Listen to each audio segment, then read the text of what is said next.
Fait que Julie Parent, merci d'être là. Salut, merci à toi Yannick. Merci de participer à ça. Écoute, c'est un gros topic pour moi dans ma vie. En m'en venant ici tantôt, je parlais avec ma blonde. Puis évidemment, elle riait un peu de moi parce que j'ai un peu de difficulté à gérer les écrans chez nous. Les Puis tiens ou ceux de tes les miens. enfants? Oui. Les miens. Elle est meilleure que moi. Puis tu sais, comme on est une famille recomposée, fait qu'il y a certains petits trucs qu'on laisse la gestion des enfants de l'autre Oui, à l'autre. aux parents. Puis, fait qu'elle, souvent, elle se plaît un peu de se foutre de ma gueule. Puis là, ben, tantôt, elle me disait, ben, tu lui demanderas voir si c'est normal qu'il n'y ait pas de limite de téléphone pour tes enfants, puis que c'est normal qu'ils passent 30 minutes aux toilettes avec leur téléphone dans les mains. Puis là, ben, fait que j'ai dit, ben, c'est vrai qu'on va raccrocher. Merci. Fait que, C'est déjà la réponse. ben oui, c'est ça que j'ai dit, tu sais. Fait que, fait que c'est ça, entre autres ça, mais aussi t'es orthophoniste, fait Oui. que il y a plein de questions qui m'est venues en tête, mais d'entrée de jeu, j'aimerais savoir, tu me disais que tu as eu une belle rencontre aujourd'hui?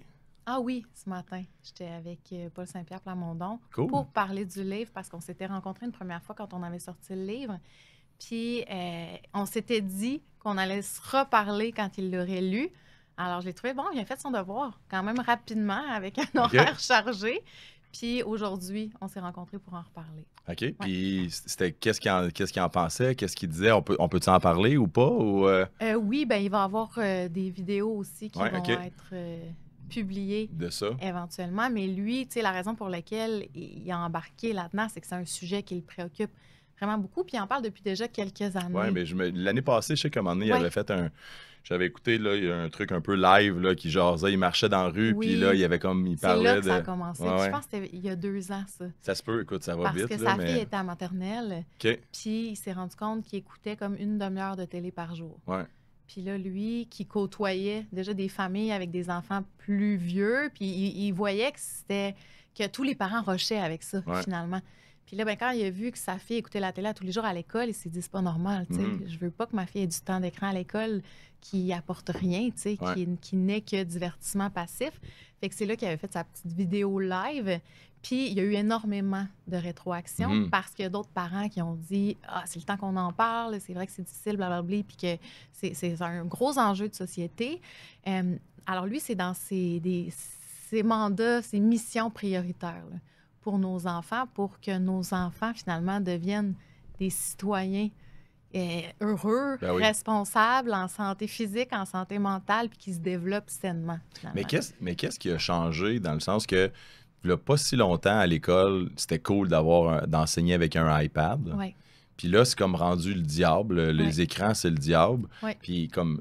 ça s'est passé vite quand même. Ouais, comme moi, mes garçons, ils ont changé d'école, là, 3 ans, 4 ans. Puis il y avait un iPad, ils vont à Jésus-Marie ici à Québec. Puis comme c'était pas pour tout, mais il y avait comme leur iPad. Puis on était comme, on a acheté leur iPad, cool. Genre, comme ils ont leur iPad. Puis là, déjà, c'est comme, ouais, ils sont pas obligés de l'utiliser tant que ça. Puis tu sais, même à l'école, tu sais, il y a comme une gestion qui est différente de comment c'était Ouais. au début. Ouais. Mais pourquoi? Qu'est-ce qui s'est passé que soudainement, c'est devenu comme...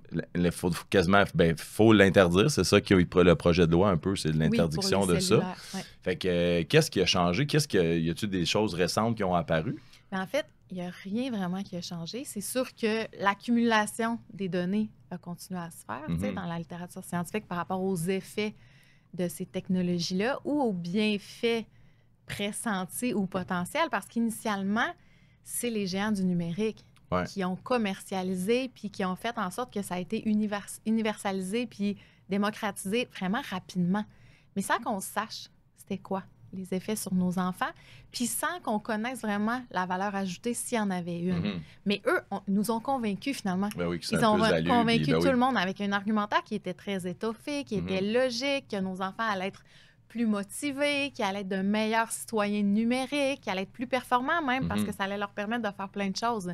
Mais la littérature, c'est pas ça qu'elle dit, tu sais. Puis on a continué à, tu sais, il y a 20, 30 ans, on étudiait l'effet de la télé sur les enfants, mais là, plus ça va, plus on étudie l'impact des médias numériques, des réseaux sociaux, parce qu'on a vu aussi qu'avec l'apparition des réseaux sociaux, il y a eu une forte croissance de la dépression puis de l'anxiété chez les jeunes.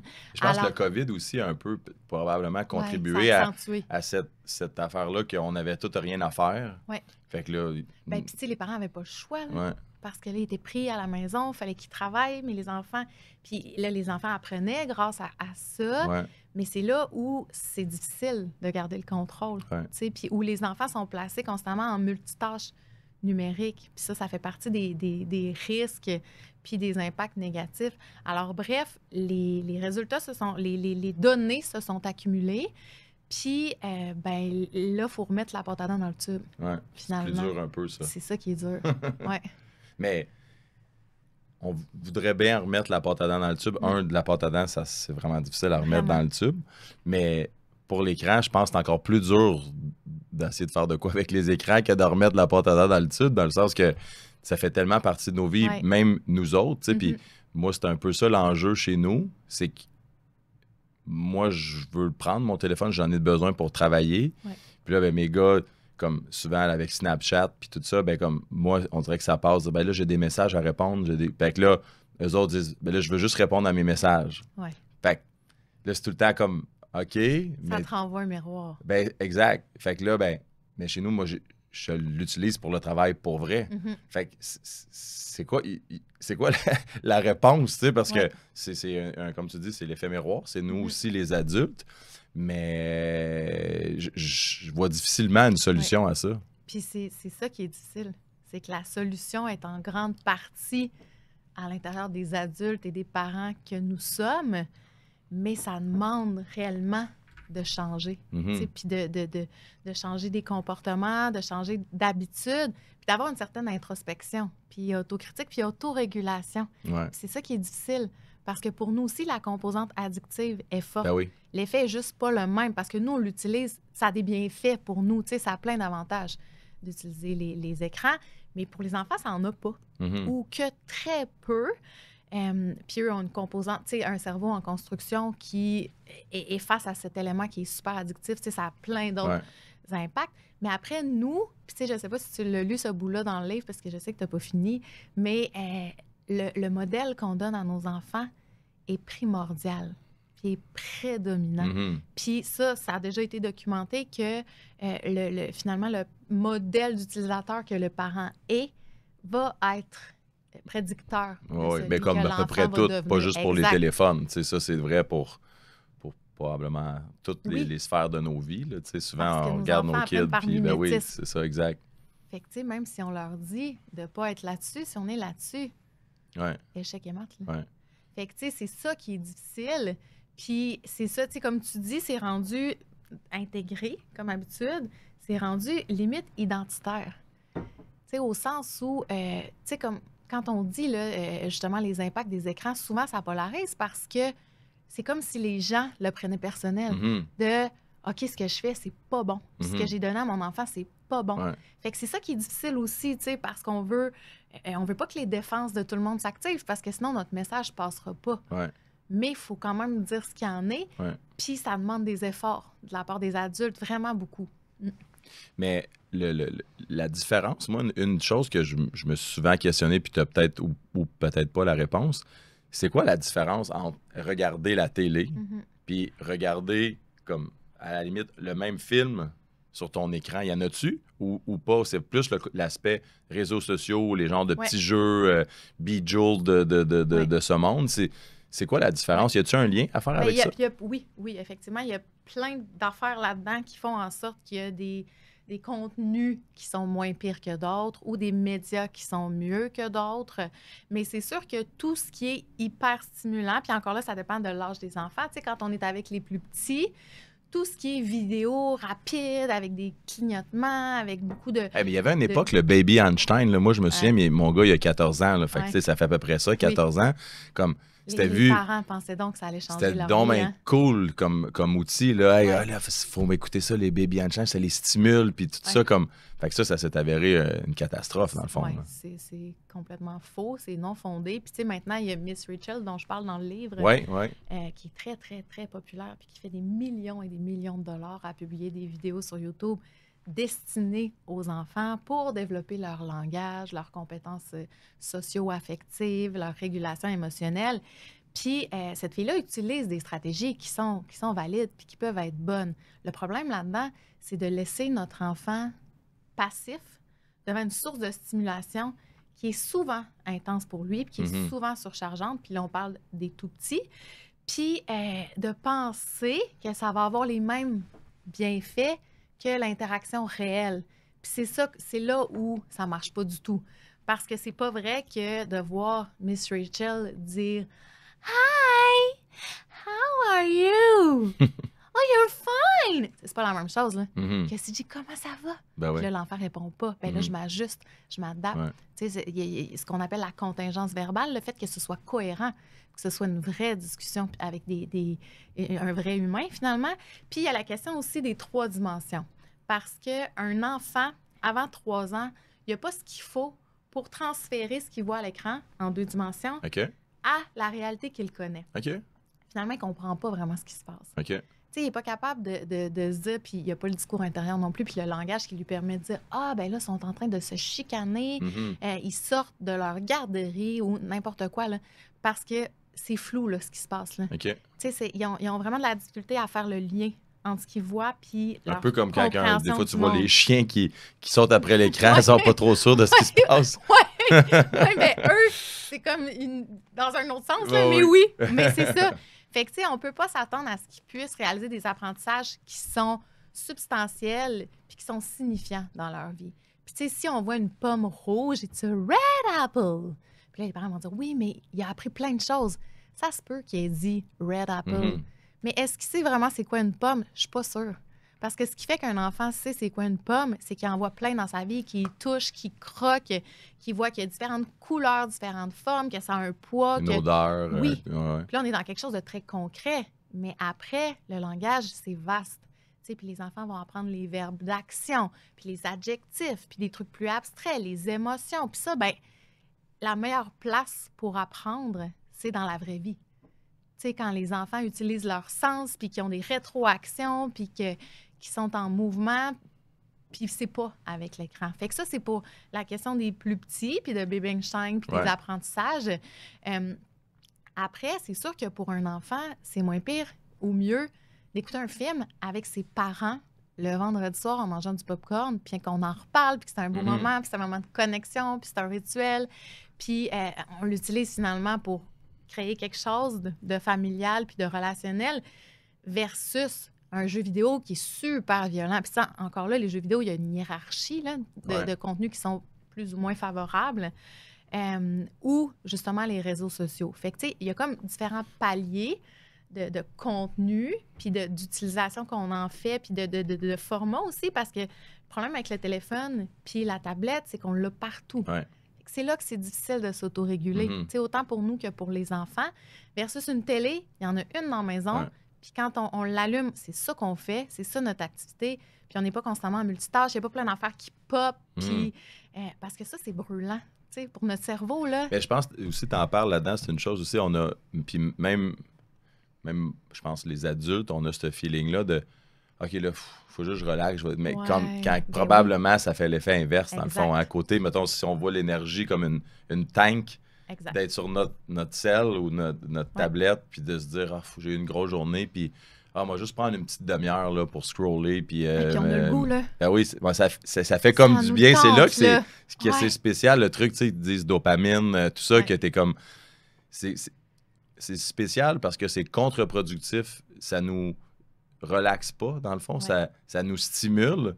Puis nous, on pense que ça nous détend, dans le fond, puis que ça nous permet... Tu sais, c'est vraiment particulier comme feeling, tu sais, exact,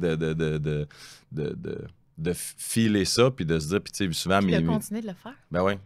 Parce que mes gars aussi, des fois, là, tu sais, j'ai pas été sur mon sel de la journée, là, je veux juste prendre une demi-heure pour relaxer, là, puis t'es comme, dans le fond, tu sais, comme, make sense, là, tu sais. Mais c'est ça qui est difficile, puis en même temps, c'est vrai que c'est aussi le fun, tu sais. Oui. Fait que c'est là que ça devient, en tout cas, chez nous, ça devient un peu difficile à gérer. Y a-tu des temps limites? Y a-tu des choses dans toutes les données qui sont sorties qui disent, ben, si t'es 30 minutes, 1 heure, 2 heures... ça serait comme dans la zone acceptable, puis au-delà de X, c'est pire. Puis est-ce que, ma question est en 2 temps, ça, puis après ça, est-ce que d'être sur ton téléphone pour écouter un film, c'est moins pire. Si oui, comme, tu comprends? Ça serait quoi les volets de ça? Puis ce qui est tricky avec le temps d'écran, qu'on a beaucoup utilisé par le passé comme repère, c'est de l'interpréter comme une mesure idéale, finalement. Tu sais, parce que la Société canadienne de pédiatrie dit pour les petits en bas de 2 ans, c'est 0. Pour les 2 à 5 ans, c'est max 1 heure par jour. Pour les 6 à 12 ans, c'est max 2 heures par jour. Fait que dans plusieurs familles, c'était OK, tu as le droit à 2 heures par jour. Puis 2 heures par jour, c'est énorme pour un enfant. Puis encore une fois, ça dépend. Tu sais, regarder un film sur mon cellulaire, si j'ai jamais une notification, c'est tel que tel. OK. Tu sais, après, il y a toute la question ophtalmologique, là, puis dont je suis pas l'experte. Oui, puis de la fatigue, un peu aussi, les yeux sèches, on le sent aussi, nous autres mêmes. Puis, tu sais, la lumière bleue, puis le fait que c'est proche. Puis, fait que, tu sais, ça, c'est vraiment pas mon domaine d'expertise, mais les médecins ou les ophtalmos ou les optométristes disent « bigger is better », tu sais, pour qu'on soit le plus loin possible, puis que l'image soit accessible, puis qu'on n'ait pas à forcer nos yeux. Donc, s'il n'y a pas de notification, ça reste un film. Après, ça dépend quel genre de film, mais tu sais, ça, on est capable d'en juger. Oui, exact. Fait que, tu sais, pour mettre des limites, ça demande de se positionner. Puis, tu sais, c'était ça notre réflexion à Sarah et moi. Puis, c'était ça notre objectif avec le livre, parce qu'on ne peut pas dire « Ah, ben si tu fais ça avec une recette, tu sais, puis un one size fits all, tout va bien aller. Tu sais, c'est beaucoup plus complexe. Comme 10 000 pas par jour, mettons, tu sais que c'est à peu près ça, que c'est bon. Puis c'est ça. Mais on sait que après 2 heures, ben là, il y a des impacts. Mais chez certains enfants, ça va être 1 heure. Puis encore là, ça dépend de si ton enfant est dans sa chambre, sur son cell, tu sais, s'il fait du Snapchat pendant 2 heures, c'est pas la même affaire que, encore une fois, s'il écoute un film avec toi. Tu sais, fait que c'est pour ça que nous, notre but, c'était de donner le plus d'infos puis de connaissances possibles pour qu'en fonction de chacun, tu sais, notre vécu, notre système de valeurs, puis nos priorités, ben on soit capable de s'établir des limites. Parce que, puis ça, c'est, tu sais, quand je parle du cellulaire dans la chambre, là, ça, c'est une règle qui, à mon avis, puis selon plein de chercheurs, devrait être mise en place parce qu'aussitôt que les médias numériques sont dans la chambre puis que l'enfant en fait une utilisation isolée, bien là, les risques augmentent vraiment beaucoup. Les risques de tout. Dans le sens que l'enfant est plus exposé, par exemple, à de la cyberintimidation, à du contenu non désirable, à de la sextorsion, à, tu sais, s'il y a un ami qui écrit « T'es un... » J'allais sacrer, mais il faut pas, là. Oui, tu peux. Oui, mais moi, je peux pas. T'es un maudit cave, ça n'a pas rapport où ta photo est dégueulasse. Puis là, il est 8 heures du soir, puis là, l'enfant voit ça. Puis tu sais, nous, là, dans notre temps, là, on allait à l'école. Ça finissait ça là. avait ses stress, puis ses tensions, puis on avait des chicanes. Mais le soir, on mettait la switch à off parce qu'on était en sécurité chez nous. Fait que notre système nerveux s'apaisait, puis on n'avait pas cette anxiété-là. D'avoir peur de ce que le monde dit, de ce que le monde pense, d'avoir le faux mot, le fear of missing out de quelque chose qui se passe sur nos réseaux. Fait que c'est là où ça devient un slippery slope. Là. Quand l'enfant... Parce qu'au moins, si ton enfant est à côté de toi dans le salon, bien, ça se peut qu'il ait plus tendance à t'en parler. Puis ça se peut qu'il ait plus tendance, s'il est sur du contenu indésirable, à changer de contenu. Parce que là, il sait que tu es là. Sans qu'on soit nécessairement au-dessus de l'épaule de nos enfants tout le temps. Là. Mais ça, c'est des stratégies qui sont quand même accessibles puis qui sont essentielles puis qui sont nécessaires pour protéger nos enfants. Et comme moi, des fois, j'essaie de... Comme là, souvent, il y a des petits jeux qui viennent à la mode. On dirait aux 6 mois, 1 an. Là, comme là, dernièrement, ça avait été Brawl Stars, là, qui est comme un genre de petit jeu de bonhomme, un peu de guerre, un peu, là, que mais c'est comme animé un peu du comme le cartooniste plus que très réel. Là. Puis, pour moi, une façon de passer un moment avec eux, je me disais, on va prendre votre 30 minutes, on va jouer ensemble. Fait qu'au moins... Parce que tu peux jouer comme en ligne, mais dans les mêmes équipes. Là. Fait que moi, je trouvais personnellement, je me disais, bon, moins, tant qu'à être tout le monde sur leur selle à faire rien, mais c'est comme, ça reste qu'on se taquine. C'est sûr que c'est mieux. Je me disais, au moins, ça comble un peu leur besoin de jouer à ça. Puis, puis de l'autre côté, ils sont bien fiers après de dire à leur ami, hey, mon père, il a 2000 trophées, parce que vu que je joue avec eux autres, j'accumule les mêmes genres de récompenses. Fait toi, que, c'est valorisant pour toi. Oui, c'est ça. Dans le fond, je le fais pour moi, exact. Mais au moins, c'est que ça me permet de passer un moment avec eux qu'au lieu de me chicaner, de dire là, je tombe au 10. Mais Puis, juste parenthèse, ils en ont pas besoin. Ben non. C'est leur désir. Exact. OK, continue. Ben oui, c'est ça. Oui, tout à fait. Comme nous, on n'en a pas tant de besoin non plus, à part des trucs, évidemment, quand tu as le travail sur la route, appeler ces choses-là. Mais. Puis connecter aussi avec nos amis, avec les gens qu'on aime. Ça sert à ça aussi. Là.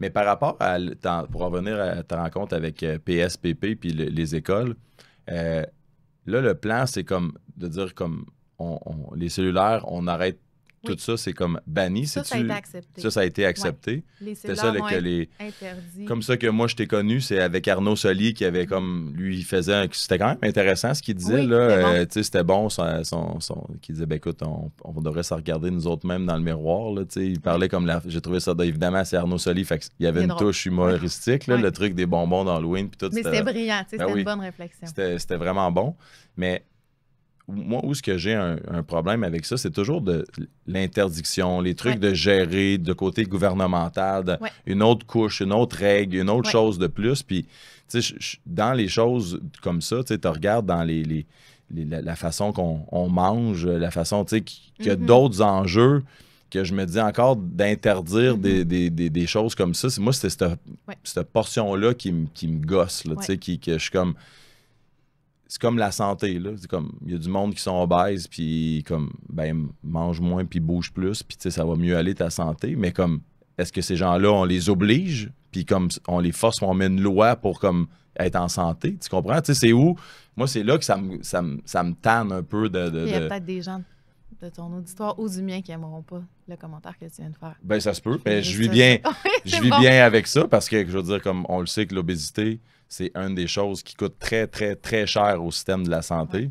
Fait qu'en tant que système de la santé qu'on paye je veux juste tous... pas aller là. Non, je sais. On tombe dans la grossophobie. Non, ça c'est un autre sujet, absolument.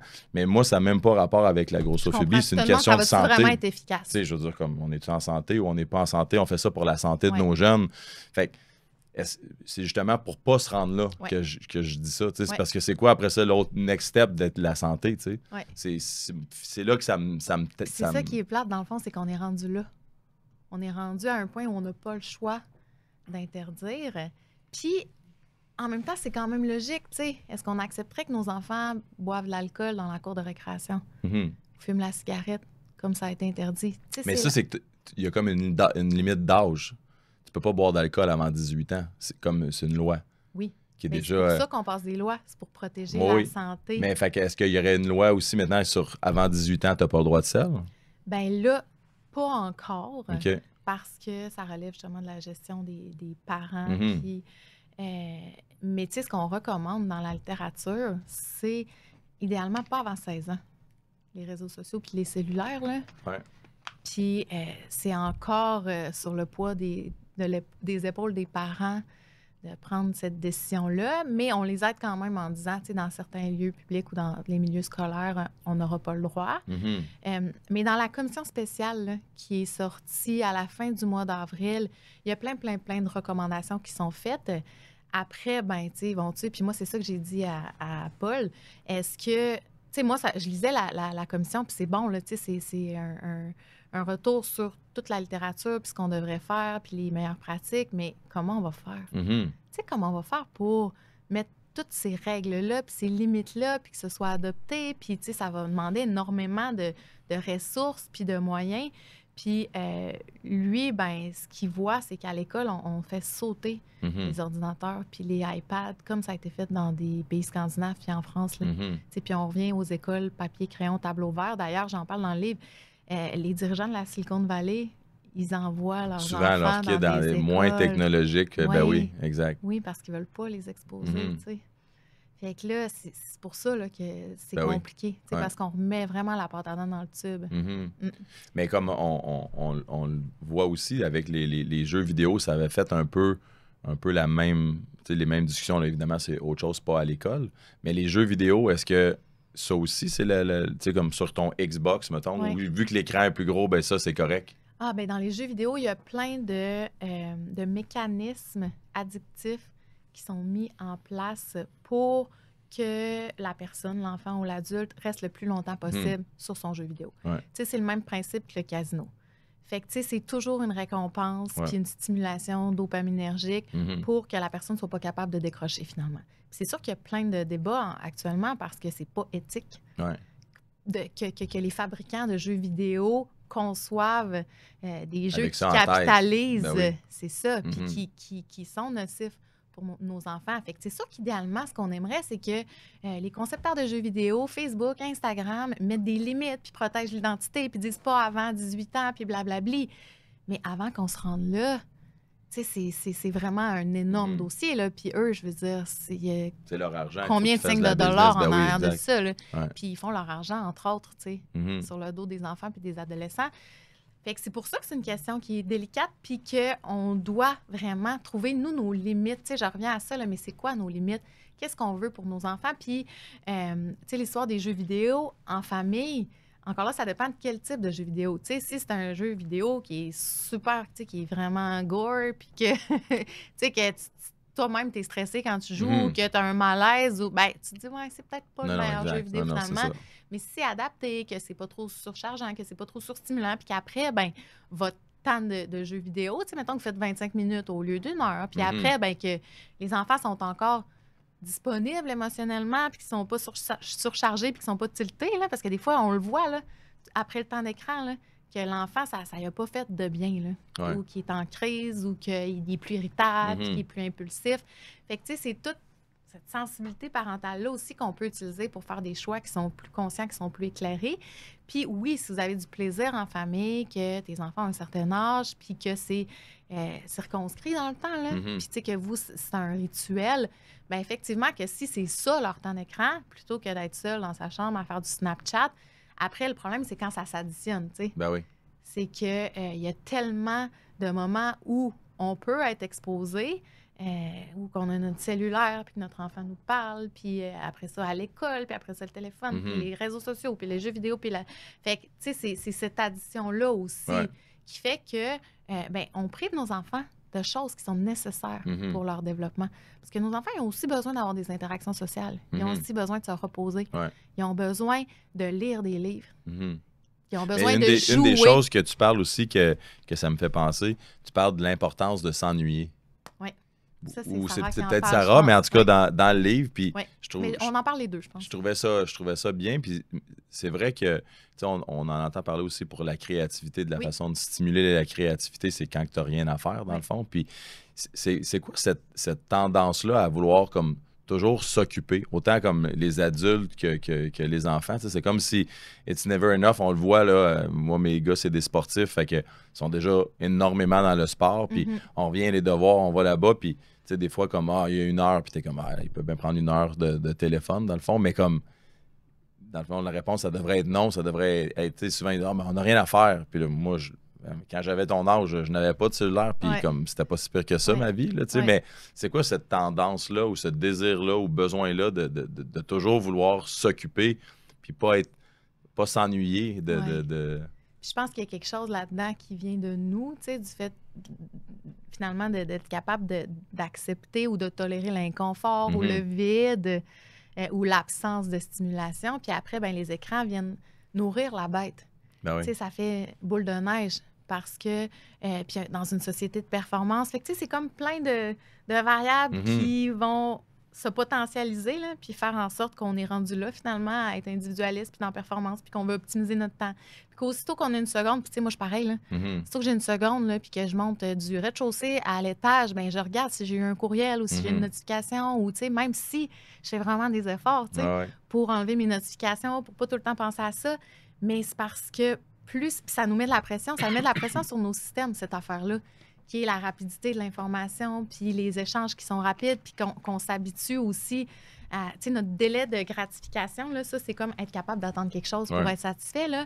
Il est rendu vraiment court, parce qu'on est habitué d'avoir de l'immédiateté, puis de... Tout de suite, puis c'est drôle, on en parlait hier avec le podcast Pas de gants, le truc que je te contais tantôt par rapport au sport, on en parlait parce qu'on écoutait la game 6 des Panthers Oilers, puis là, ben en jasant, on se posait des questions. Hey, parce qu'il y a un gars qui a scoré 4 buts hier, comme en finale de la Coupe Stanley. Y en a-tu d'autres qui a eu cette réponse-là? Puis là, ben, bon, sors le téléphone, tu trouves la réponse. Fait que 3-4 fois. Puis là, même des fois, un de PC qui est avec moi, il me dit souvent qu'il faut pas toujours se fier à ChatGPT parce que des fois, il a tort, tu sais. Puis là, moi, je dis non, ChatGPT a toujours raison, puis là, on se taquine avec ça.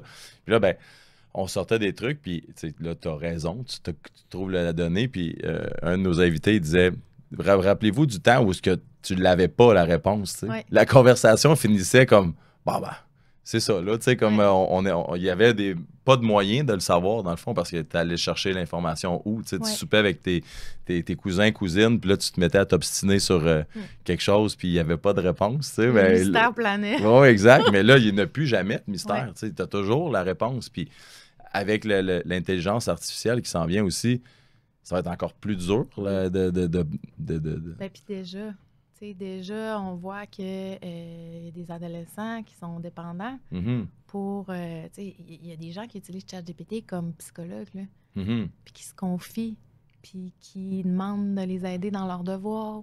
Fait qu'on est rendu là. Fait que c'est là où... Puis on se rappelle que ChatGPT, c'est l'intelligence artificielle. Là. C'est pas quelqu'un qui a du jugement critique, c'est pas quelqu'un qui va donner nécessairement le bon modèle. Puis tu sais, je pense à ça parce que récemment, il y a un... Ça, c'est vraiment une histoire triste, là.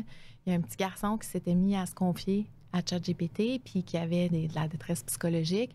Puis à un moment donné, l'intelligence artificielle lui a recommandé d'en finir, tu sais, avec sa vie, puis il l'a fait. Sérieux? Parce qu'il avait développé une relation avec... Ah, ouais. Oui, parce que c'est rendu vraiment intelligent, là. Ça répond... Puis moi, je ne l'utilise pas beaucoup, mais je l'ai déjà utilisé, puis... C'est fascinant, là. Tu t'écris. Mais la limite, c'est ce que tu penses y demander. T'sais, hier, je parlais avec des amis, puis eux sont plus dans ce domaine-là.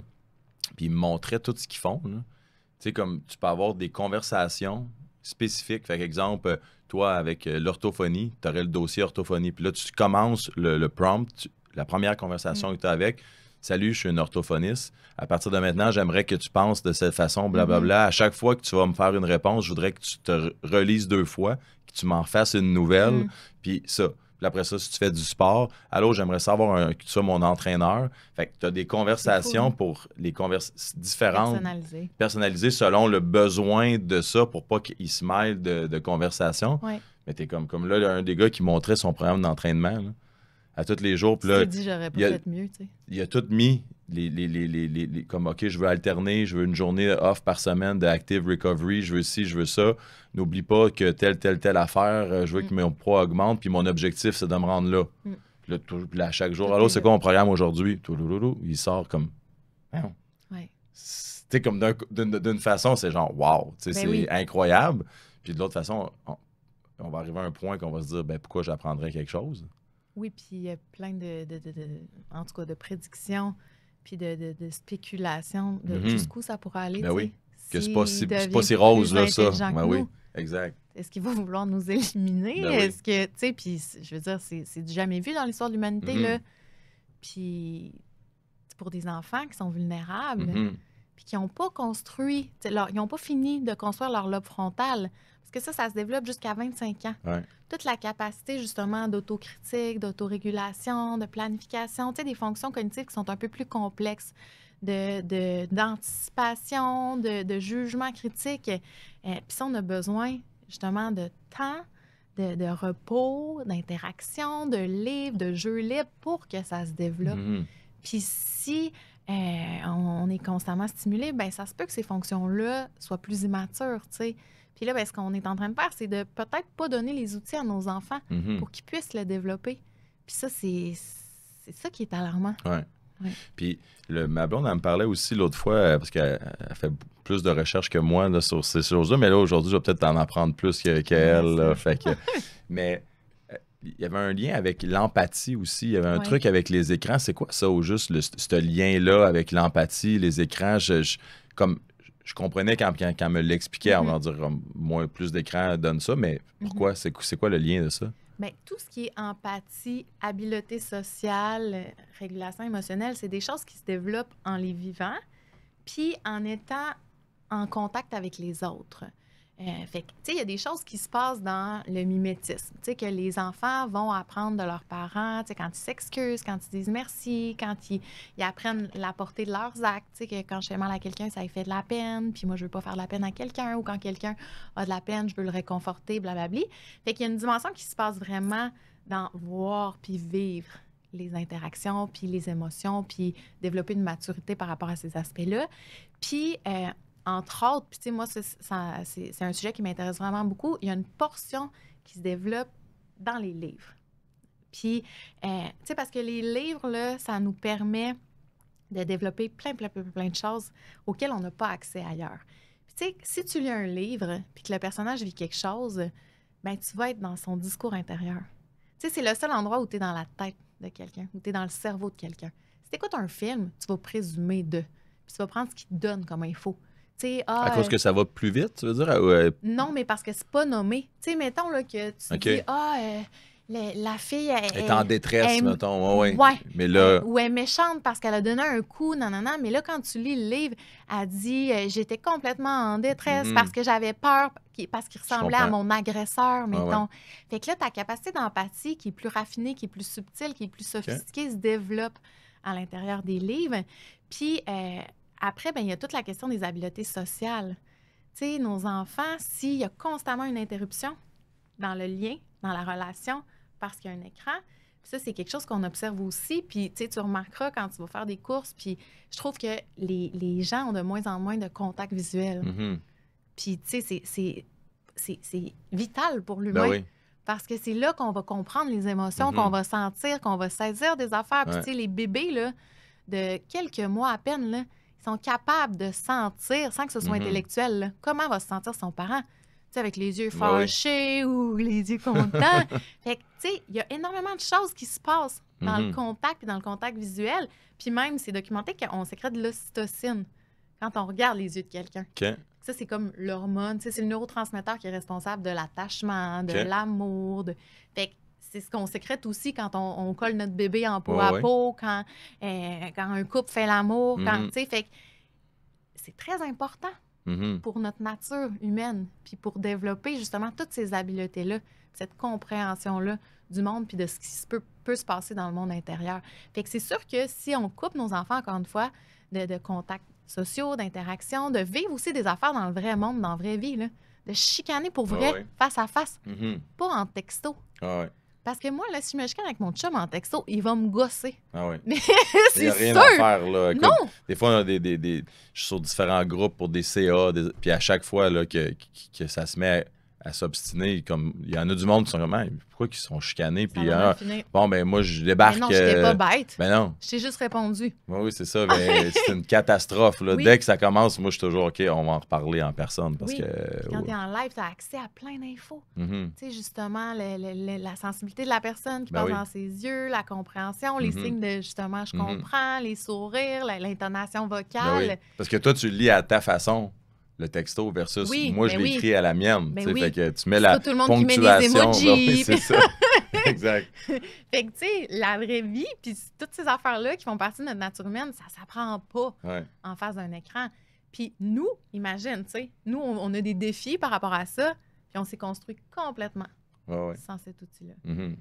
Fait que c'est là où on peut s'imaginer à quel point c'est compliqué que nos enfants, tu sais, puis il y a un auteur, Jonathan Hill, qui a écrit le livre The Anxious Generation, la génération anxieuse, puis justement, tu sais, qui parle de ce phénomène-là, puis qui dit que nos enfants vont être anxieux tant et aussi longtemps qu'ils vont être aussi connectés aux écrans, puis déconnectés du monde réel. Fait que c'est ça le constat, tu sais, puis c'est ça qui fait en sorte que on veut que le plus de gens possible soient au courant tu sais, de toutes ces affaires-là pour qu'on puisse être en mesure de le voir aussi, tu sais. Puis tantôt, tu disais, tu sais, on parlait du délai de gratification, puis on a tout de suite la réponse, puis ça me faisait penser, tu sais, même nous, tu sais, moi, je suis comme ultra, tu sais, je suis hyper vigilante par rapport à ça, mais je suis tout le temps sur mon sel. Quand même, tout le temps, je fais attention avec mon enfant, là, mais j'en ai besoin pour travailler. En avant de lui. Pour vrai, je me cache. Oui, c'est ça. Sans joke. Je me sens tout le temps comme si j'étais en adultère à texter mon amant. Mais tu sais, je vais dans une autre pièce parce que je veux pas qui voit juste sa mère qui est sur son sel tout le temps, tu sais. Puis je veux pas que ça interfère, puis parce que veut pas, ça déconnecte. Puis si moi, je suis en train de voir un message important, puis là, je suis en train de jouer avec mon enfant, ça me fait décrocher complètement, là. Puis là, ça va me gosser, là, parce que là, je suis comme surchargée rapidement. Fait que, tu sais, il y a tout ça qu'il faut garder en tête. Puis j'ai comme perdu le fil de mon idée, là, mais je m'en allais. Ah oui, c'est ça. L'autre fois, mon enfant, il me dit, tu sais, il me pose une question, puis là, je connaissais pas la réponse, puis il me dit, va voir sur Internet, tu sais, puis il y a 3 ans et demi. Ben oui. Puis je fais attention à ça.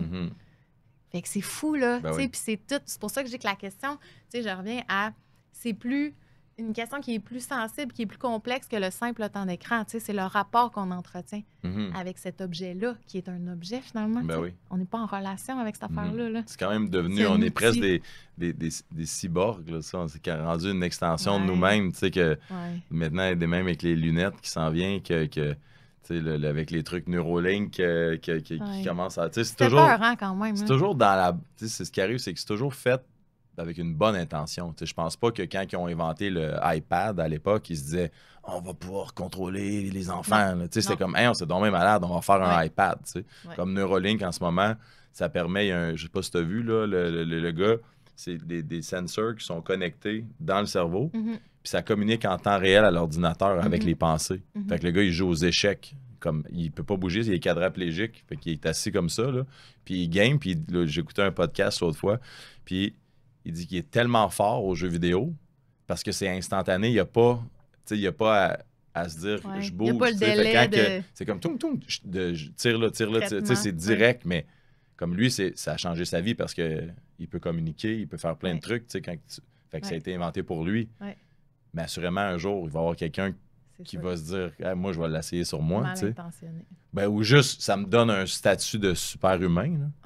Tu comprends? Comme si en temps réel, tu as accès à toute l'information, tu as ChatGPT direct dans ton cerveau. Tu es comme je me demande ça. Tout. Là, ben, je te le dis. Hey, mais ça, c'est la mort. Tu pensais comment c'est fatigant? Non, je comprends. Mais comme tu déjà. Tu peux être en paix dans ton propre esprit. Ben non, avec ChatGPT, tu l'as déjà en temps réel. Puis les gens, je pense. Ce qui est épeurant aussi, c'est que dans les 3, 4, 5 prochaines années, il y a des gens qui vont devenir experts avec ChatGPT, qui vont avoir accès. Ben, il y en a qui le sont déjà. Déjà. Fait que, tu sais, il va y avoir un genre de leap en tout cas, j'ai peur à ça. Tu comprends? Qu'avec ceux qui vont devenir bons avant que tout se place, là, tu vas avoir un. Mais puis c'est là où c'est peurant, tu sais, des Elon Musk, puis c'est là où ça creuse l'écart entre les gens les plus puissants ou dominants, puis ceux qui ont moins de ressources. Puis, tu sais, ça a été ça aussi le constat avec les technologies numériques, tu sais. Puis d'ailleurs, ça m'a fait penser à ça parce que Bill Gates, qui est un homme, tu sais, tu vois là, qu'il n'y a pas de malice, là, puis c'est un homme qui est très brillant, puis il était en entrevue à Jay Shetty, puis il racontait justement que à la base, on faisait ça pour aider les enfants, tu sais, lui, là, de mettre des iPads partout, puis il pensait que ça allait vraiment aider les enfants. Puis il a été déçu, tu sais, des résultats, puis il a dit les écoles ont failed, tu sais, on a échoué à nos enfants en faisant ça. Puis là, lui, il capitalise sur l'intelligence artificielle, puis ça va être la même affaire. Ben il y a des avantages, puis il va y avoir des gros downsides. Mais j'ai encore perdu mon idée. Je suis un peu fatiguée. Non, c'est bien correct, mais c'est vrai que c'est toujours là, c'est toujours un peu les gens, ils ont des business, fait que les actionnaires, ils veulent plus de rendement. Fait que, c'est ça. C'est là où je voulais en venir, c'est que justement, lui, il disait ça profite à un certain nombre d'enfants qui sont déjà, tu sais, qui ont déjà des ressources, qui sont déjà motivés, qui sont déjà des privilégiés, finalement. Fait que ça fait juste creuser l'écart. Tu sais, ça aidera pas ceux qui sont plus vulnérables. Ça va les rendre encore plus vulnérables. Oui, parce que s'ils ont moins d'accès à Internet, qu'ils n'ont pas les dernières technologies, parce qu'ils n'ont pas les moyens, puis tout ça, ben en fait, non, au sens où, mettons qu'ils sont déjà plus vulnérables parce qu'ils ont été moins bien stimulés. Je comprends. Mettons. Puis là, on leur met ça, il y a encore moins ce qu'il faut pour bien se développer. Si les parents ne s'occupent pas bien de eux, puis là, leur dire je pogne ça, puis ils passent 8 heures là-dessus. Ou qui ont déjà de la misère à être motivés. Là, on pense qu'on les motive avec ce bonbon-là, là, mais finalement, ils ne développeront pas leur vraie motivation parce que ça va être toujours un renforcement extérieur. Tu sais, ça ne viendra pas d'eux. Fait qu'ils vont il y a plus de chances qu'il soit justement moins persévérant, moins motivé, plus passif. Alors que la personne qui a déjà un super bon potentiel, qui a déjà une motivation à l'école, qui est engagée, qui est investie, puis que là, ça lui permet d'apprendre X, Y, d'en faire plus, puis de cultiver son imaginaire, mettons, parce qu'elle voit des affaires qu'elle n'aurait jamais vues sinon. Fait que, tu sais, c'est là où, encore une fois, ça polarise, tu sais. Ça sert à certaines personnes, mais au détriment de plusieurs autres. Oui. Puis tantôt, tu parlais de mimétisme. Oui, mimétisme. Mimétisme. Ouais. Puis j'écoutais depuis qu'on s'était échangé, puis je savais que je regardais encore plus qu'est-ce que tu faisais. Puis une des choses, là, ça me concerne moins maintenant parce que mes gars sont plus vieux, mais une des choses que je te voyais, tu sais, t'es bonne pour faire comme des faces, tu sais, que tu donnais des exemples, puis tout ça, puis c'est quelque chose que, tu sais, je te regardais, puis on dirait, moi, ça me gêne, tu comprends? Tu sais, je comprends le... gêné pour moi? Ben, non, pas pour toi, mais je serais gêné, moi, on dirait que je dirais j'exagère donc bien, tu sais, comme de faire ça. Mettons de parler de même à tes enfants. Oui, exact, tu sais, comme, tu sais, puis t'es vraiment bonne, là, tu sais, quand tu l'expliques, tu sais, justement, avec tes yeux, tu mais changes. c'est gênant! Mais moi, je trouve ça gênant. Toi, quand tu l'enseignes, tu parles avec... T'es pas gêné, t'as pas... parce que tu comprends, j'imagine, que c'est important, fait que c'est pour ça que tu le fais, ou il y a des moments que tu te dis, non, ça me gêne un peu. Ben, mettons sur les réseaux. Ben, ou n'importe quand dans ta vie. Dans la vie, ça me gêne jamais. OK. Mais tu sais, je suis pas toujours en HD, puis je suis pas toujours comprends. dans la grosse intensité. Puis tu sais, mais à la base, je suis quelqu'un d'expressif, puis tu sais, j'ai fait du théâtre, puis j'aime ça jouer, puis je le grossis, là, pour les parents, tu sais. Pour qu'ils comprennent, puis oui, ben oui. Puis c'est parce que ça laisse des traces, tu sais. Puis oui, c'est ça qui est efficace avec les enfants, mais c'est ça qui est efficace avec les adultes aussi. Oui. Tu sais, fait que souvent, tu sais, mettons en consultation, j'en avais là, des parents qui me disaient hey, mon chum s'est rendu qu'il n'arrête pas de t'imiter ou il parle comme toi. Ou... Mais tu sais, c'est ça qu'on veut, tu sais. On veut que les parents comprennent qu'est-ce que ça veut dire, d'où ça vient, ça sert à quoi. Tu sais, comme justement quand on parle en HD, puis je pense que tu dois faire référence à ces dernières vidéos-là, là, la banane. Oui, c'est ça. Mais on le voit tout de suite. L'enfant, il nous regarde. Il est en train de faire quelque chose parce que c'est intéressant pour le cerveau. Fait que, tu sais, moi, je vais faire ça souvent, puis je faisais ça en thérapie, puis ça fait longtemps que je pratique. Mais tu sais, avec mon enfant, je ne serai pas tout le temps de même. C'est juste que, ben non, ça ne me gêne pas. Non, quand je le fais, tu sais, quand je suis, mettons, dans le vrai jeu, là, je m'en fous quand même de ce que les gens pensent. Oui, non, mais c'était pas tant qu'est-ce que les gens pensent, mais c'est juste de le faire, tu sais, comme...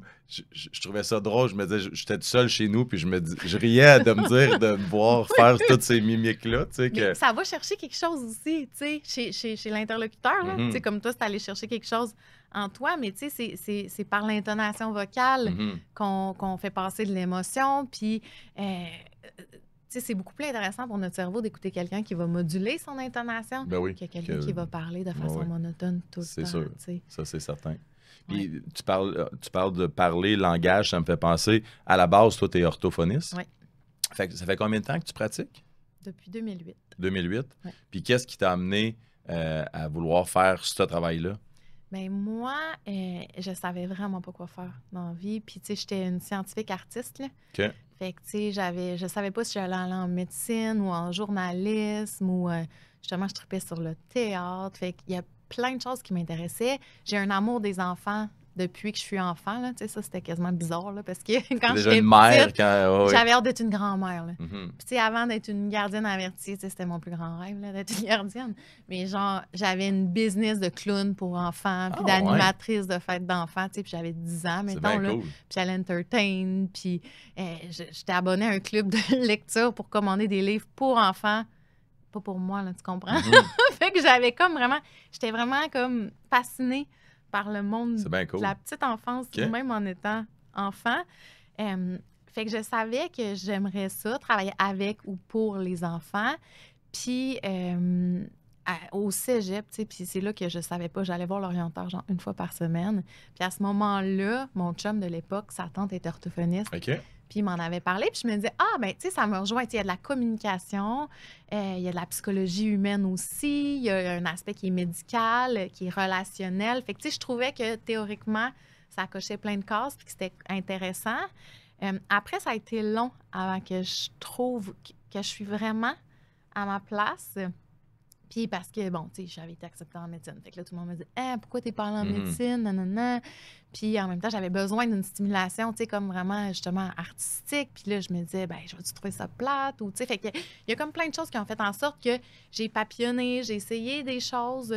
J'ai travaillé toujours avec les enfants. À un moment donné, que j'étais allée travailler acheteuse chez Simons parce que là, ça venait tirer sur d'autres cordes qui sont en moi. Puis... je travaillais en 2020, je travaillais pour une maison d'édition de matériel pédagogique, de jeux éducatifs pour les enfants. Okay. Donc, pour les enseignants, les orthophonistes, les professionnels, les orthopédagogues. Puis, ça m'amenait comme à voyager parce que j'étais en vente, mais aussi dans la conceptualisation des produits parce que c'était des produits vraiment pour les enfants. Puis, c'est pour ça que mon expertise était pertinente, mais moi, c'était le fun parce que là, j'allais montrer les jouets, puis le matériel, puis les livres à différents endroits dans le monde. Puis là, j'ai perdu mon travail à cause de la COVID. Oui, tu voyageais plus. C'est ça. Ouais. Fait que là, je me suis ramassée comme en mars 2020 avec pas de travail. Puis là, je me disais, il faut que je serve à quelque chose. Tu sais, à ce moment-là, là, quand on commençait, là, on était tous dans nos maisons, puis... C'était vraiment un sentiment spécial là, qui nous habitait. Là. Puis moi, je n'étais pas capable de juste rien faire. Là. Fait qu'à ce moment-là, je me suis mis... Puis c'est ma soeur qui m'avait dit « Pourquoi tu fais pas des vidéos pour les parents? » Nanana. Puis moi, je disais « Ben voyons, tu sais, qui va avoir le goût d'écouter ça? » Mais après, je me disais « Ben ça va servir, tu sais. Puis ça peut aider quelqu'un. » Fait que là, je m'étais mise à faire sur mon Instagram perso des petits Q&A. Puis des « Si vous avez besoin d'aide » ou « Tu sais, voici une stratégie. » Puis là, ça a vraiment pris en feu. Ah ouais, fait que là, j'ai ouvert mon compte pro quelques mois plus tard. Puis... tu sais, mettons, ça fait 5 ans que je fais ça. Ouais. Puis mon nombre d'abonnés, il a comme augmenté vraiment vite. Fait que là, j'ai vu que ça répondait à des besoins. Tu sais, puis pour moi, là, ça, c'est... Tu sais, là, je suis sur mon X, là. Vraiment parce que j'aide plein de monde. Tu sais, j'ai vraiment l'impression d'avoir une portée plus grande que quand j'étais dans mon bureau puis qu'il fallait que... Puis tu sais, je veux dire, tous les autres orthophonistes font ça puis je trouve ça vraiment beau comme travail puis important puis précieux puis je trouve qu'elles n'ont pas assez de reconnaissance. Mais j'étais souvent frustrée dans... Je veux faire plus, tu sais, puis je veux parler à plus de monde, puis je veux faire X, Y, Z. Fait que là, ben, j'ai juste comme toute la liberté du monde pour parler à qui je veux, puis faire le contenu que je veux, puis aider aussi les parents des tout-petits, parce que souvent, au public, ben il y a énormément de listes d'attente, tu sais, puis avant qu'un enfant soit vu, on se rend compte qu'il parle pas à 18 mois, on se met sur une liste, puis là, il y a des places que ça prend 1 an et demi avant de rentrer dans le système. Fait que, tu sais, l'enfant qui a 3 ans, 3 ans et demi, 4 ans.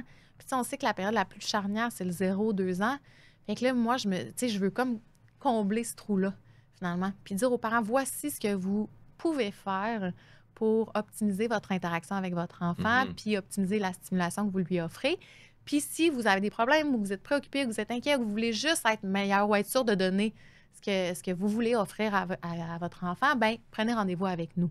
Fait que là, on a une équipe qui fait du coaching parental là, où on évalue l'enfant, puis on donne... Après ça, on forme les parents pour interagir avec leurs enfants. Puis par rapport à l'orthophonie, ça veut dire quoi? C'est vraiment l'addiction? C'est quoi la façon de faire? Les gens qui ton day-to-day, c'est quoi? Comme moi, mon plus jeune... Il y a une tendance un peu les S à le faire un peu du bout de la langue. C'est pas pour tous les mots, c'est plus les S. Mais là, des fois, j'ai la réflexion de me dire j'exagère, mais je veux pas qu'ils zozotent quand ils soient adultes. Puis après ça, je suis comme, dans le fond, moi, je parle d'une certaine façon, toi, tu parles d'une certaine façon.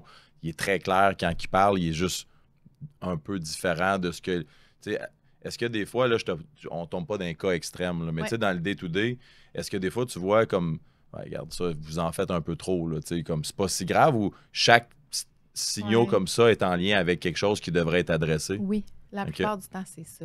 Puis c'est rare que les parents sont dans le plus, dans le sens où c'est un domaine qui est quand même assez complexe puis abstrait. Puis nous, ce qu'on fait sommairement, puis on va revenir au stigmatisme, là, ou au fait de parler sur le bout de la langue, là, mais on évalue les mots que l'enfant comprend, les types de phrases que l'enfant comprend, dans quel contexte, mettons des consignes, simples, doubles, ou si j'ajoute 3 informations, ou jusqu'à quand sa mémoire va se rendre, puis qu'est-ce qu'il va comprendre, après ça, qu'est-ce qu'il va produire, c'est quoi les mots qu'il connaît, comment il construit ses phrases. Mais ça, c'est en bas âge, là, quand même. Là. Oui. Oui, c'est ça, OK. Mais on va évaluer quand même la même chose chez des enfants d'âge scolaire. OK. Après, il y a le langage écrit. On va évaluer comment l'enfant communique.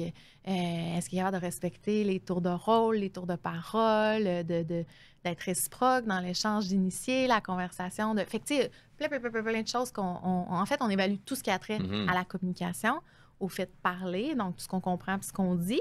Puis la parole, tu sais, quand on parle sur le bout de la langue, là, ça, c'est plus de la parole que du langage, parce que c'est comment concrètement ça va s'actualiser. Parce qu'il sait qu'il faut faire un S, c'est juste sa langue. C'est comme. Mais parce qu'il est capable, des fois, je dis, mais fais juste ça avec ta bouche. Tu sais, comme quand tu le comprends, puis tu es comme, ben, c'est pas compliqué, mais c'est juste, il est capable de le dire, mais quand il enchaîne une conversation normale, ben là.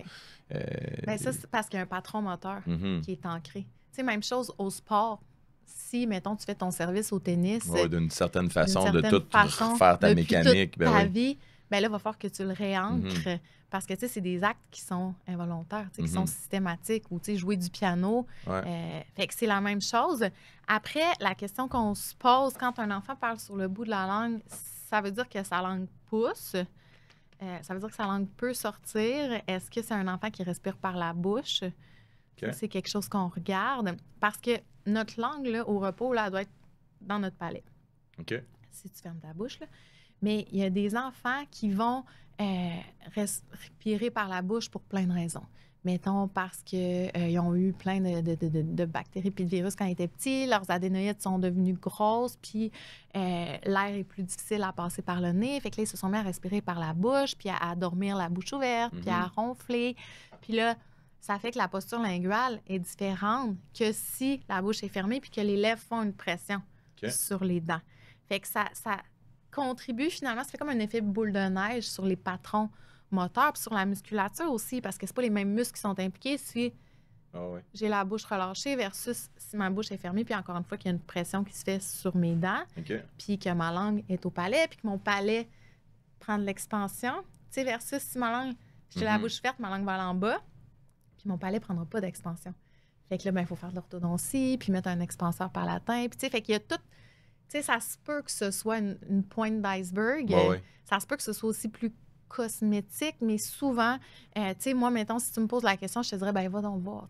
S'il n'y a pas des trucs sous-jacents ou des fois, ça peut être aussi sur le plan de l'alimentation, parce que c'est toutes les mêmes structures qui sont impliquées. L'alimentation à quel niveau? Déglutition. OK. Mastiquer, puis... Puis avaler. Oui. Fait que, tu sais, ça, c'est des choses, oui, qui se consolident dans la petite enfance, mais qui continuent quand même de nous suivre pendant l'adolescence puis l'âge adulte si on ne le corrige pas. Oui. Tu parlais de respiration. Je lisais à un moment donné qu'il parlait justement, on en entend de plus en plus aussi, là, les fameux tapes de bouche puis différents trucs comme ça. Mais il y a quand même un lien, hein, je pense, l'importance de bien respirer par le nez puis de un peu se traîner à respirer par le nez. Puis là, tu parlais de ça, puis on dirait que ça me fait me dire il y a un aspect, donc, pas juste de santé et respiration, mais aussi sur la façon que tu parles. Si tu respires plus par le nez, c'est tout ça que je comprends? Bien, il peut avoir différentes choses, comme justement, si tu respires toujours par le nez puis que ta bouche est tout le temps ouverte, bien, ça se peut là, que tu te mettes à parler comme ça. Tu sais, parce que ta langue est habituée d'aller en avant puis qu'elle est entre tes dents puis que ton tonus musculaire, c'est pas construit de manière à ce que, justement, elle aille se positionner en haut derrière tes dents. Puis après, ben, il y a la question du sommeil aussi. Là. Si on a un enfant qui respire toujours par la bouche, ben, on va se poser la question, est-ce qu'il fait de l'apnée du sommeil? Comme les tapes pour la bouche, c'est ça aussi. Hein? Puis si on a un enfant qui fait de l'apnée du sommeil, ben, ça se peut que ça ait des incidences sur ses apprentissages, sur son attention, sur sa concentration, sur son développement finalement. Fait que, c'est toutes des choses que nous... On regarde parce que oui, il y a une partie qui est physiologique, qui est anatomique, qui peut l'être, du moins. Après ça, ben, il y a une partie qui est de l'apprentissage, comme neuromoteur. Puis il y a les impacts que ça peut avoir sur le cerveau, sur le langage, puis sur la parole. Ça répond à ta question? Oui, non, mais il y a tellement plus, en tout cas pour moi, que je pensais. Quand je t'écoutais parler, tu étais là, OK, la respiration, le fait d'avoir été malade jeune, les bactéries, fait que tel truc, t'es comme... On prend pas tout ça en considération. Puis je te parle, puis on parlait des crampes, on parle beaucoup d'enfants, mais on dirait qu'il y a de quoi qui devrait être fait pour les parents aussi. Il y a comme par rapport justement à l'éducation, l'école, il y a tellement de trucs qu'on n'apprend pas, qu'on se devrait d'apprendre. Comme il y a des affaires que, justement, beaucoup d'entre nous vont avoir des enfants, puis pourtant, on n'apprend jamais à être parent ou on n'apprend jamais à des petits cues comme ça, à se dire comme « Ah, ça, faudrait que tu regardes ça chez ton enfant. » Il y a tellement de trucs qui peuvent aller wrong qu'il faudrait porter attention à ces choses-là, mais ça, on ne l'apprend pas. Oui, puis ça, c'est une des affaires qui est le fun avec les réseaux sociaux maintenant. Puis la présence de plus de professionnels, puis de scientifiques, puis parce que oui, il y a plein de désinformations là-dessus, mais c'est quand même une source inépuisable d'informations crédibles, Puis on est chanceux comme parents d'avoir accès. Parce que des fois, je me dis, être parent sans Instagram, comment tu fais? Mais là, qu'est-ce qu'on fait? Ça veut dire qu'il faut être plus sur nos téléphones pour apprendre plus de choses. Là, ça revient c'est encore une fois de la conscience, puis du dosage, puis de l'équilibre, puis de choisir ses sources. Puis parce que quand on tombe là-dessus, après, encore une fois, c'est une slippery slope. Puis là, on peut passer 2 heures là-dessus, on ne sait même plus pourquoi à la fin. Puis aussi, il faut faire attention à quoi tu cliques. L'autre fois, dans mon feed, j'ai vu comme un truc, une publicité de linge pour femmes. Puis je trouvais que ça pourrait être un beau cadeau pour ma blonde. Et là, je me suis mis à avoir que des publicités, là, un clic, là, là j'étais là, c'est fini, là, j'avais Shine, j'avais toutes les affaires possibles de linge, puis ça a pris comme 1 mois avant que ça se dissipe, là, je cliquais plus sur rien, parce que là, puis il y a ça aussi, là, t'imagines pour la désinformation. Ben oui. Non, c'est sûr. Tu sais, comme nous, mettons, je parle de ma soeur, ma mère, puis moi, on a un groupe, quand il y a des trucs qui sont pas bons pour la santé, on se les envoie, parce que c'est notre...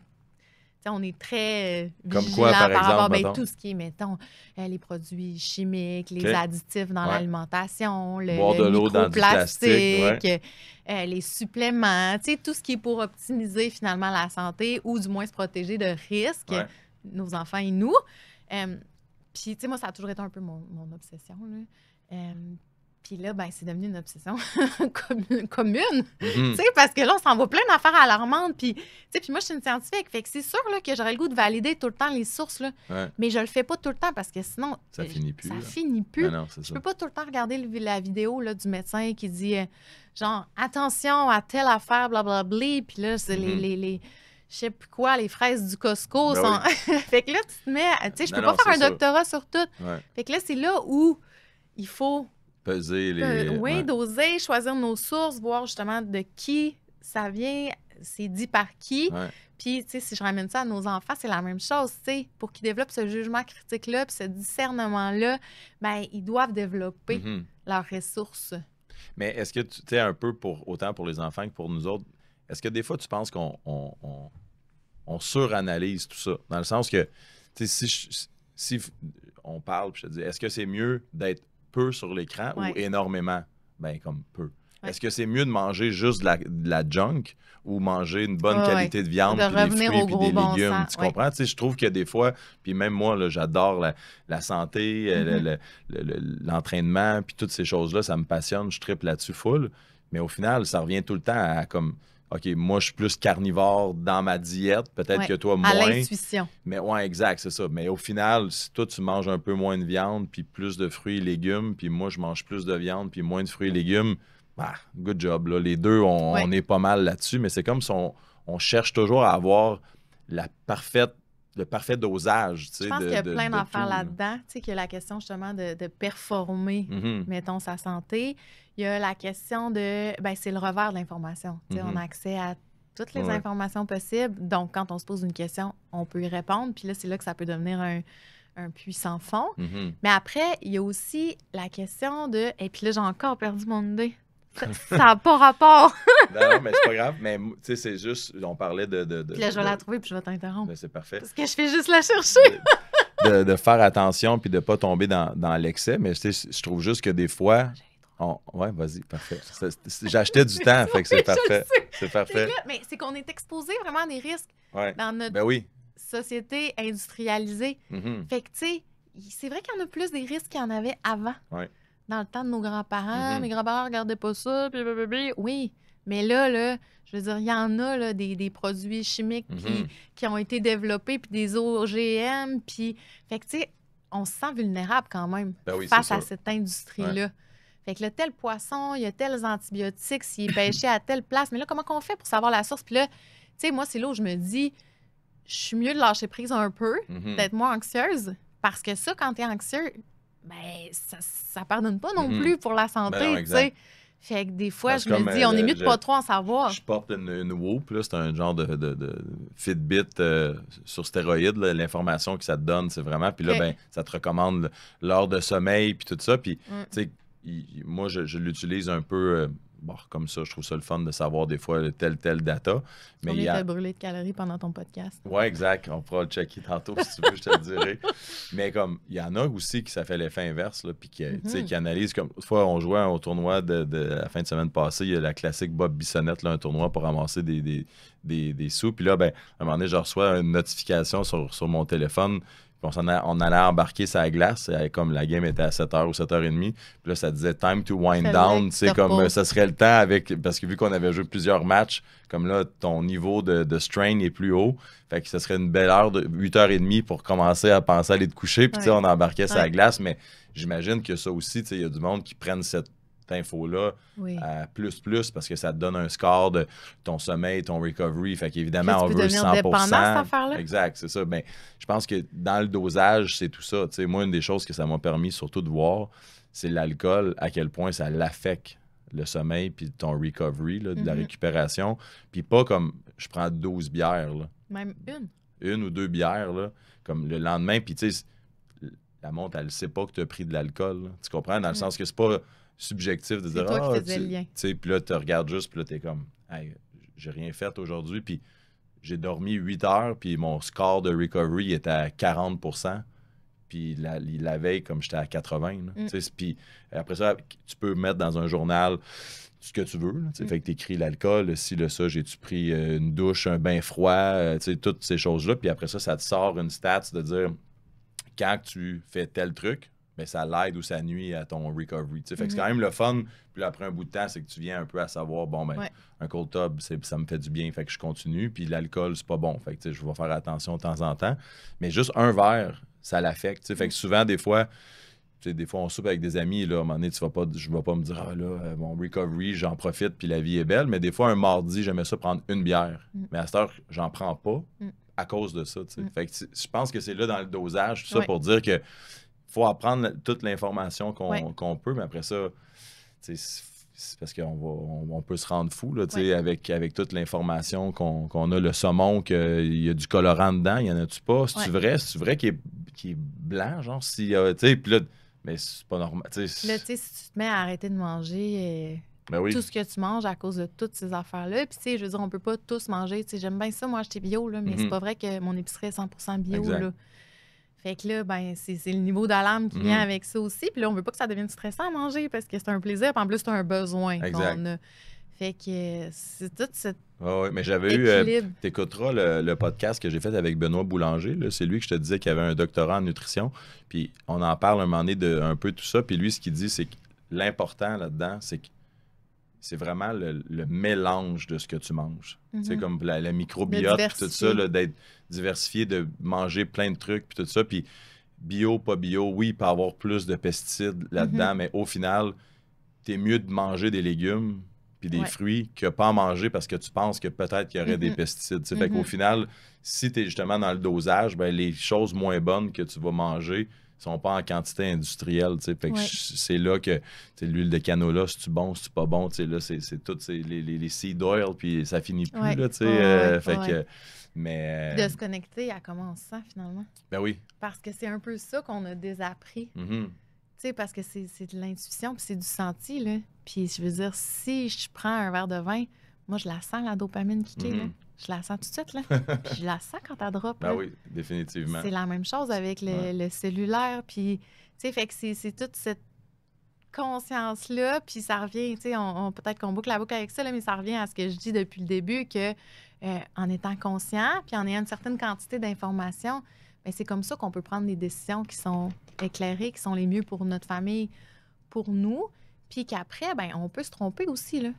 Puis ça se peut là, qu'il y a un soir qu'on prenne 6 verres de vin puis que le lendemain, on soit détruit, mettons. Là. Ben, c'est pas grave. Puis c'est la même chose avec les écrans. Moi, je l'ai essayé des fois d'exposer mon enfant parce que j'avais le goût de vivre ce moment-là avec lui, qu'on était couchés sur un film, nanana. Là, c'était après la garderie, puis je me suis rendu compte qu'après, il n'était pas du monde. Puis là, ben, je me suis dit, Ben, peut-être que je vais attendre encore un peu parce que moi, j'ai pas le goût de faire vivre ça, puis j'ai pas le goût de vivre ça non plus. Fait que, tu sais, c'est tout le fait de se donner le droit aussi, de pas performer notre parentalité, puis de se donner le droit d'essayer des choses, puis de se fier à notre jugement à la lumière des données, évidemment, qu'on a. Puis la désintox des enfants d'écran, ça, ça passe par quoi? Parce que, comme moi, chez nous, là, mettons, on revient de ce podcast-là. Bon, mais les gars, Julie a dit que les écrans, c'est pas bon, c'est terminé. Comme, tu sais, ça le fera pas, là. Ouais. Fait que c'est quoi le bon dosage? Je sais que c'est pas une réponse qui est facile. Ouais. Mais là, 14 ans, commence à travailler, besoin de répondre Messenger, Snapchat, son cercle d'amis qui est là-dedans. Ouais. Un peu, ben j'aime ça aussi, scroller un peu. Comme... C'est tough. C'est vraiment une grosse question. Puis c'est sûr que moi, je commencerais par, il n'y en a pas dans les chambres à coucher. Là. OK. Puis quand on les consulte, tu sais, ça peut être une règle à la maison maintenant, quand on les consulte, c'est dans les aires communes.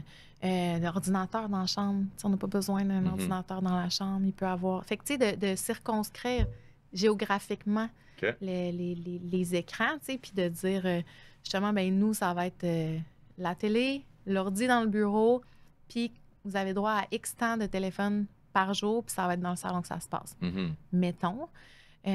Après, ben, c'est de voir, tu sais, tout dépendamment justement du type de contenu qu'ils regardent, du temps qu'ils font, ça nourrit quoi, tu sais, parce que la question des amis, ben, c'est ça, je trouve, la grosse question, là.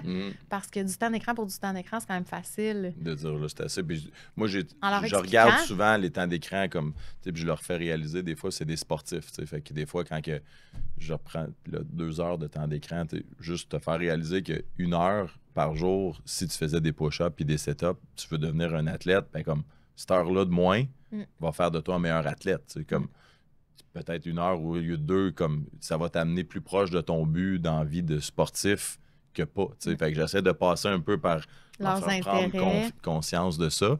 Mais c'est ça. C'est sûr qu'il faut leur expliquer.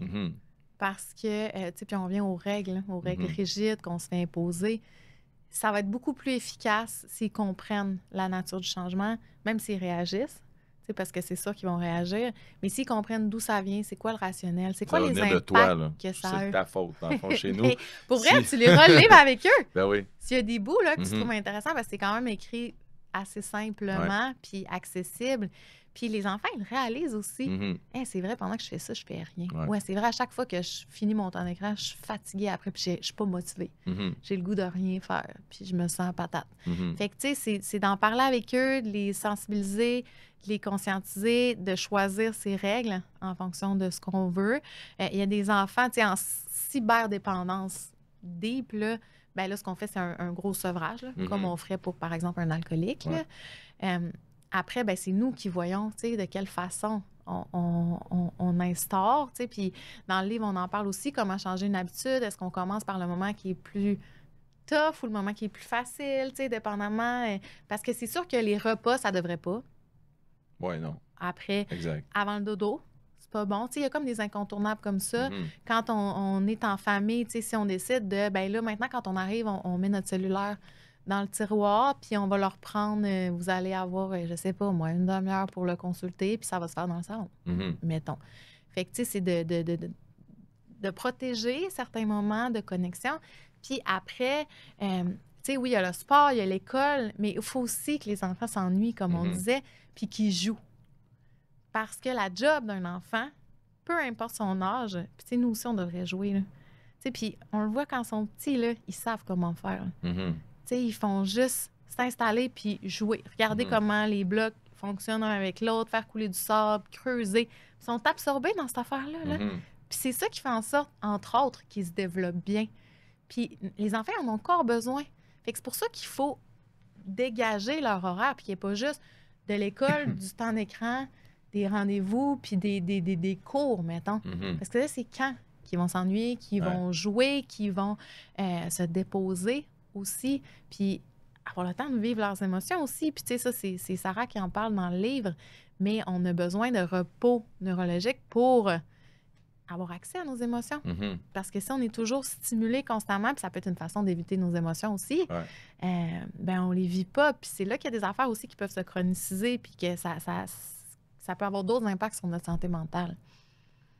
Ça répond à ta question? Oui, écoute, non, mais je pense que c'est super. Là. Je prenais une pause parce qu'il y a beaucoup d'infos. Oui. Puis, c'est pour ça que notre livre, il est dodu aussi. Oui.